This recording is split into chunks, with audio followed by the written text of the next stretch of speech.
Hello everybody and welcome back to Red Eagle Politics. Make sure you guys like this video down below and subscribe to the channel if you are new. So we have new polling that was dropped out of two polling firms across several swing states, and I thought that we would take some time in this video, take a look at them. Is Donald Trump in a good position? Now keep in mind, Republicans in August in the polling, typically, they don't poll so well in the month of August. Is it a typical response bias thing? Is it also mixed in with certain events that take place, events that happen? For example, you have the Kamala Harris sugar high. Maybe that's fueling a little bit of a response bias of sorts. But it's evident that in reality, Donald Trump is not losing support to Kamala Harris that he initially had.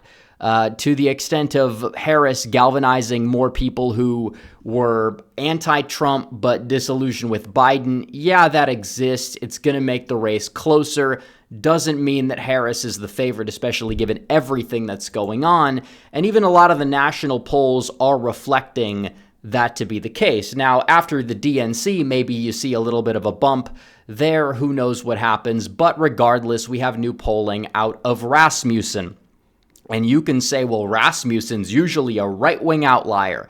And technically, in every single one of the states they polled back in 2020, at a certain point, they were underestimating Donald Trump. So technically, that's not the case. Now, nationally, they're an outlier. But at the end of the day, they've been more accurate than a lot of mainstream media polls in 2016, 2020, and 2022. The exception was in 2018.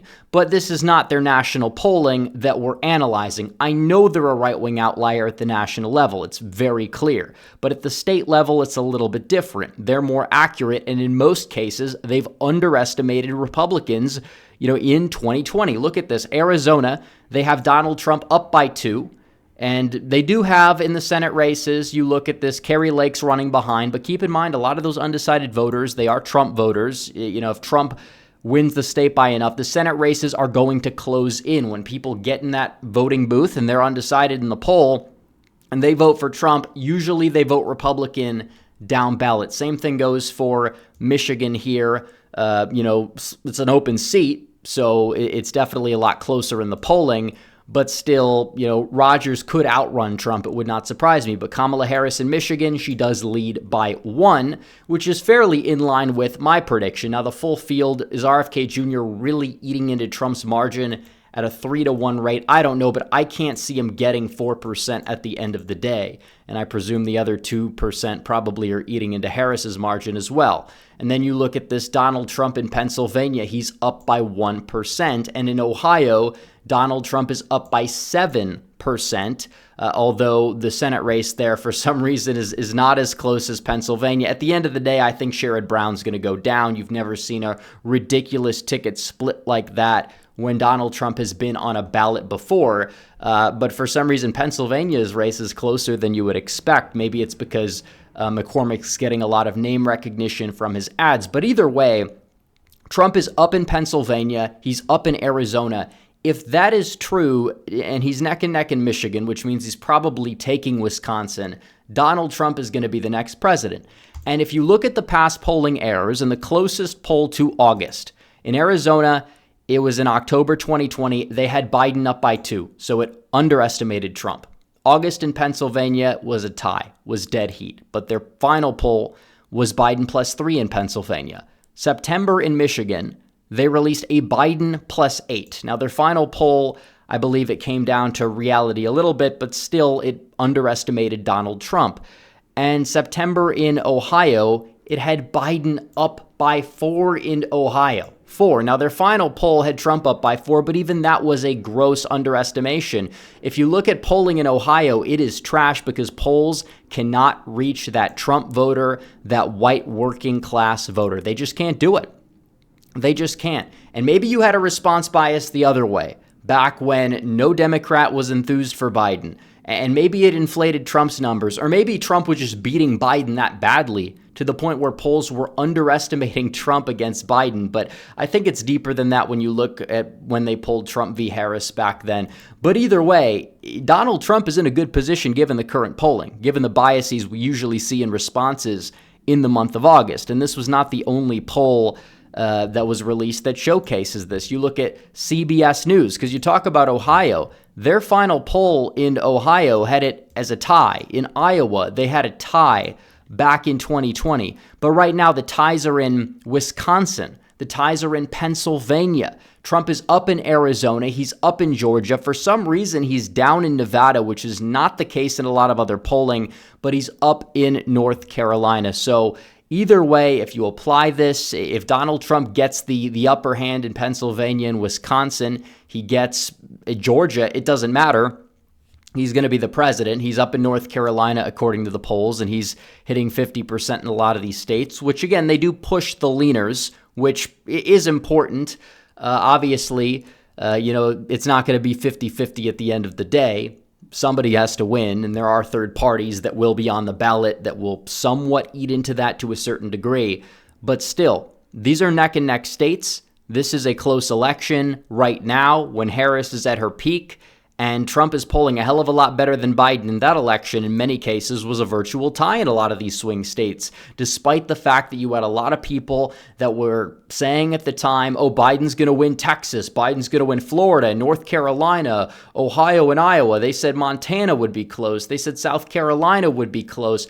We've seen this all before. We have. And right now you're seeing something unfold where even though Harris is conventionally, you would expect her to be at the high point right now, and she is. She's already tanking in the betting odds because now she's forced to go on the campaign trail and talk about policy, and she's spouting economic illiteracy. And people know that this is not going to play out too well. So we're going to have to see how the DNC shakes out. We're going to see how it goes. I mean, there's a lot of people there protesting in Chicago right now. I don't know if that's going to continue or what that could lead to, but either way, the polls look good. It just depends on how exactly people are looking at it. But I will say that polling is noise because there's very few voters in this country who are undecided. And Donald Trump's movement in and of itself, when you talk about the share of the electorate, is indeed growing. You look at the maps in 2020, compare the Trump percentage gain to 2016, because keep in mind, Trump got a higher share of the vote in most swing states in 2020.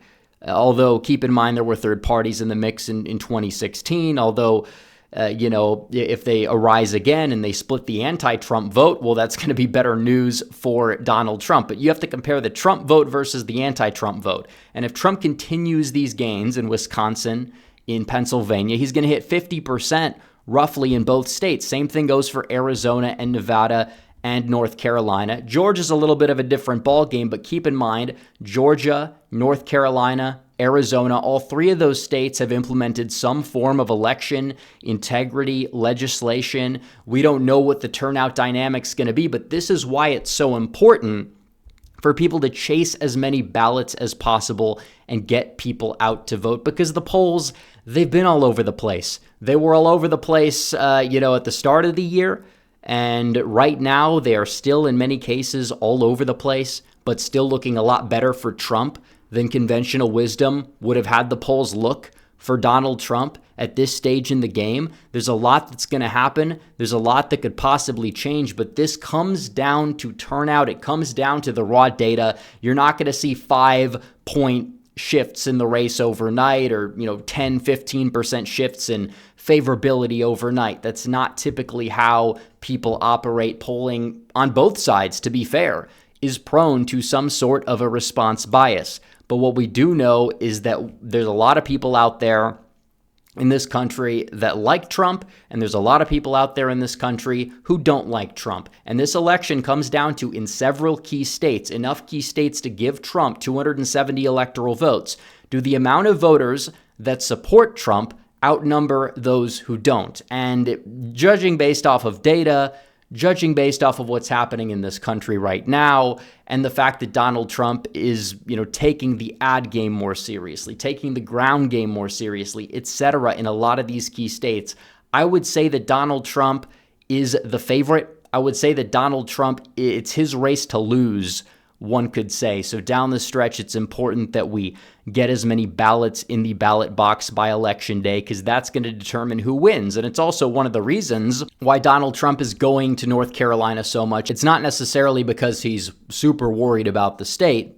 which again, he should defend it. It's a part of that Big Seven. He's very likely to win the state, but because early voting starts soon in the state of North Carolina, so you want to get as many people fired up as possible so you can swamp them now and then swamp them on election day. So we'll really have to wait and see what happens, but Donald Trump at a lot of these polls is more than on track for victory this November. So anyways, guys, thanks for watching this video. Like this video down below, comment down below, subscribe to the channel, hit the bell for notifications so you never miss another video. Follow me on social media. The links are all in the description down below, and I will see you guys in the next one. Red Eagle, out.